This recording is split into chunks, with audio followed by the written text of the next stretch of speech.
Species the basic unit of classification. Chapter 3 biodiversity के अंदर ये टॉपिक है हमारा आज का। तो स्पीशीज़ हमारे पास क्या है।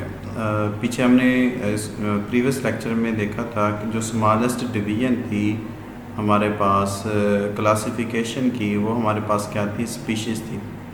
तो स्पीशीज़ हमारे पास क्या है, बेसिक यूनिट है, बुनियादी इकाई है हमारे पास।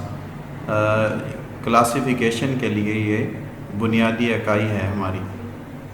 स्पीशीज़ की डेफिनेशन चैप्टर 1 के अंदर भी हम लोग पढ़ चुके हैं और यहाँ भी दोबारा स्पीशीज़ की डेफिनेशन आ गई है।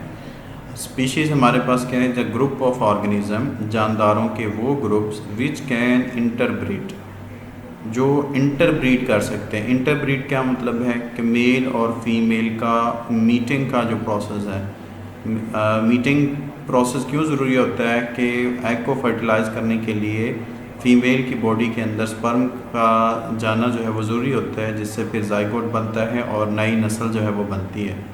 तो स्पीशीज़ हमारे पास वही बात कर रहा है कि ये ग्रुप है जानदारों का जो आपस में इंटरब्रीड करते हैं और इंटरब्रीड के नतीजे में क्या पैदा करते हैं, फर्टाइल ऑफस्प्रिंग। ऐसे जानदार पैदा करते हैं जो अपनी अगली नस्ल को पैदा कर सकें, but are reproductively isolated from all other such groups in nature. लेकिन ये जो जानदार होते हैं रिप्रोडक्शन के लिहाज से मुख्तलिफ होते हैं तमाम जो दूसरे ग्रुप्स के जो जानदार हैं नेचर के अंदर। अगर हम कंसीडर करें, अगर हमारे पास डंकी है और मेल डंकी या फीमेल डंकी, ये क्लोजली रिजेंबल तो करते हैं हॉर्स की स्पीशीज़ के साथ, लेकिन उनकी रिप्रोडक्शन और इनकी रिप्रोडक्शन के अंदर डिफरेंस जो है वो ज़रूर है। तो इनकी रिप्रोडक्शन का तरीक़ाकार और उनकी जो रिप्रोडक्शन है वो डिफरेंट होती है। अब हमारे पास ईच स्पीशीज़ है इट्स ऑन डिस्टिंक्ट स्ट्रक्चरल, कहते हैं हर स्पीशीज़ का जो हमारे पास हर स्पीशीज़ की अपनी मुनफरिद स्ट्रक्चरल मतलब कि उसकी साख के लिहाज से, इकोलॉजी के लिहाज से हर स्पीशीज़। इकोलॉजी हमारे पास क्या होती है, रिलेशनशिप बिटवीन लिविंग ऑर्गेनिज्म, जानदार का उसके इर्द गिर्द मौजूद जानदारों से जो रिलेशन है इकोलॉजी के अंदर वो आ जाता है। जैसे कि ह्यूमन है और उनके माहौल के साथ, एग्ज़ाम्पल दे दिए ह्यूमन की कि इंसान की उसके माहौल के साथ जो रिलेशनशिप है वो इकोलॉजी में आता है। अब हमारा जो रिलेशनशिप है हमारे माहौल के साथ वो क्या है, हमारी एयर के साथ, वाटर के साथ, ट्रीज़ के साथ, अदर एनिमल्स के साथ, ये जो सारा रिलेशनशिप है वो इकोलॉजी के अंदर आ जाता है। तो हर स्पीशीज़ के अंदर मुनफरिद स्ट्रक्चरल और इकोलॉजिकल और बिहेवियरल करैक्टरिस्टिक्स मौजूद होती हैं। अब बिहेवियरल करैक्टरिस्टिक्स मतलब अगर हम देखें कि जो कुछ जानदार जो होते हैं वो अपनी हैबिटेट के अंदर ही रहते हैं। सीजनल, बेशक मौसम वगैरह चेंज होते रहते हैं, लेकिन वो मौसमों की तब्दीली उनके ऊपर इफ़ेक्ट नहीं करती। लेकिन बहुत सारे जानदार मौसम के इफ़ेक्ट की वजह से अपनी जो जगह हैं, जो एरियाज़ हैं, उसको चेंज कर लेते हैं। लेकिन कुछ जानदार जो हैं वो अपनी जगह पर नहीं रहते, वो अपनी जो प्लेसेस होती हैं उसको चेंज करते रहते हैं। जैसे आपने देखा होगा बहुत सारे बर्ड्स जो हैं वो सर्दियों के अंदर तो आपके हमारे रीजन के अंदर आते हैं, लेकिन जैसे ही सर्दियाँ ख़त्म हो रही होती हैं वो यहाँ से जो है वो शिफ्ट हो जाते हैं। इसी तरीके से यहाँ पर जो गर्मियों में रहने वाले परिंदे हैं बहुत सारे, वो जो है वो अपनी जो हैबिटेट है उसको जो है वो चेंज कर लेते हैं। तो ये बिहेवियरल करैक्टरिस्टिक्स हैं। ये क्यों होती हैं, ये हार्मोन्स की वजह से जो है वो होती हैं। ये करैक्टरिस्टिक्स जो हैं वो बहुत सारे जानदारों के अंदर। अगर हम डेफिनेशन देखें, हमारे पास जो डेफिनेशन है स्पीशीज़ की, we must emphasise in nature. अब जो स्पीशीज़ का इंटरब्रीडिंग प्रोसेस है ये एक नेचुरल रिलेशनशिप है उनका। जो जानदार हैं जो इंटरब्रीड करते हैं एक दूसरे के साथ, वो उनका एक नेचुरल रिलेशनशिप है। Because two organism related to, अगर हम दो जानदार जो आपस में बहुत ज़्यादा क्लोजली रिलेशनशिप है उनका, लेकिन हैं दो मुख्तलिफ स्पीशीज़ से, तो तो अगर इंसान उनको आर्टिफिशियल तरीके से उसके अंदर ब्रीडिंग करवाता है तो उसके नतीजे में जो पैदा होने वाले इंडिविजुअल्स होंगे वो हमारे पास क्या होंगे, इनफर्टाइल जो है वो ऑफस्प्रिंग्स पैदा होंगे।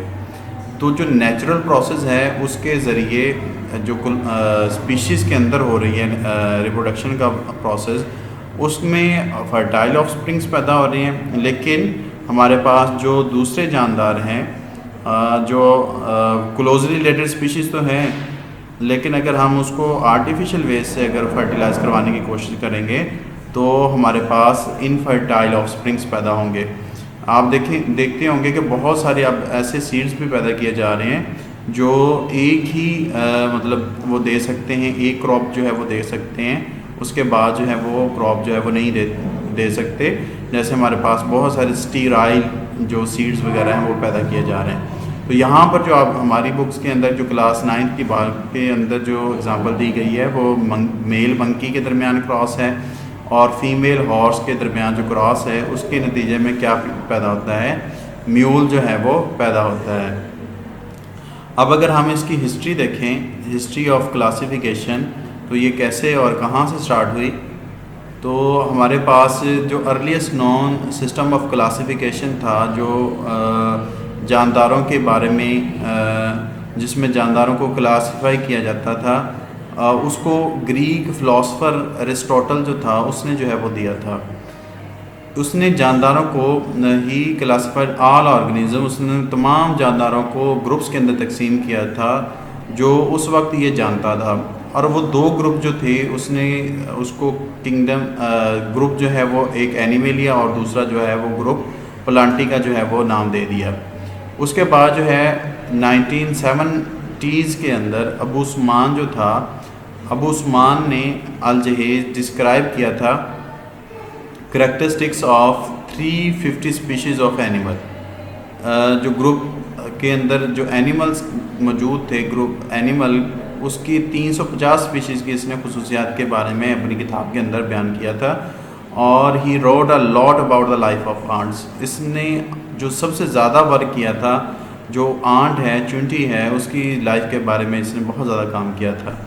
उसके बाद इब्ने रशद है 1172 इब्ने रशद जो था उसने अरिस्टोटल की बुक जो थी डी अनीमा जो है उसको ट्रांसलेट किया था अरेबिक के अंदर। On the soul, D enema मतलब ऑन दी सोल, उसको उसने ट्रांसलेट किया था अरेबिक के अंदर।